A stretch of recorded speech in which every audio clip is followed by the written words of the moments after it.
Here's a news update for this 3rd of December. The administration's MX missile program has survived a crucial test vote in the House. A vote in the House Appropriations Committee to kill the program ended in a tie, so the program is still alive. More fireworks are expected next Tuesday when the full House debates the controversial dense pack basing system.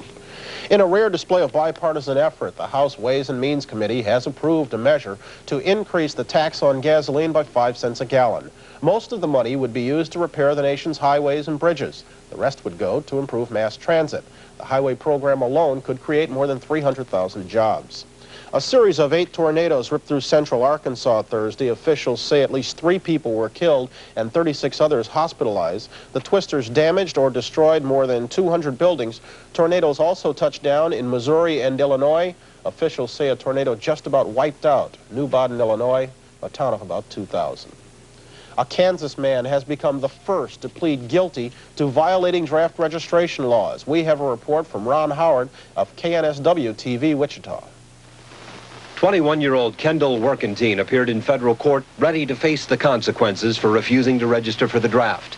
The Mennonite college student told the judge he has no choice but to plead guilty because he is truly opposed to violence or resistance of any kind. Said Workentine that includes resisting in court. Afterwards, Workentine met briefly with reporters to explain his decision. I know that I'm legally guilty of not registering, but morally I feel I am innocent. When non-registration is based on loyalty to God, I do not believe that it is wrong.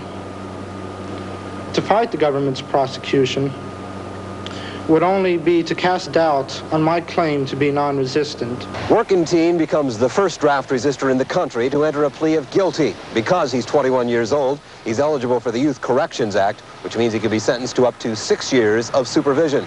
That leaves the door open for possible alternative service instead of imprisonment. From Wichita, Kansas, Ron Howard for NBC News. And negotiations aimed at saving the Boston Herald-American have continued through the night. Publisher Rupert Murdoch has offered to buy that Hearst paper, but he is demanding a 30% reduction in union personnel. If no agreement is reached, today's edition of the Boston Herald-American will be its last. Now for a look at what's coming up in the week ahead. The 6th Annual Conference on Caribbean Trade, Investment, and Development convenes Tuesday in Miami. Delegates will discuss President Reagan's Caribbean Basin Initiative.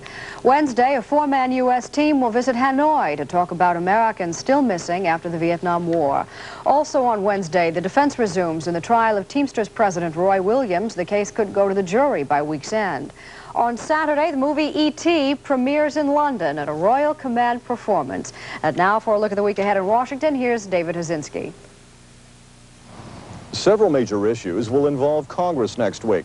First, a bill that includes the much-debated MX missile system is expected to be brought up on the House floor.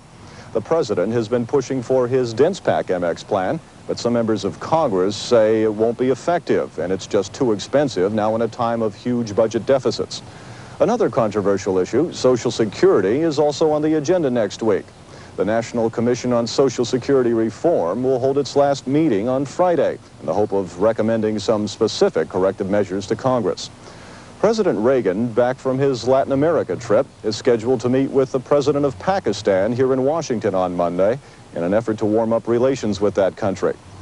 On the same day, Secretary of State George Shultz leaves on a 2-week tour of Europe, during which he'll attend a NATO foreign ministers meeting in Brussels. Also on Monday, former presidential candidate John Anderson will take his complaint that independents are treated differently from major party candidates in Ohio to the United States Supreme Court. David Hazinski, NBC News, Washington. And coming up in just a moment, the latest sports news and a weather update on Early Today after these messages.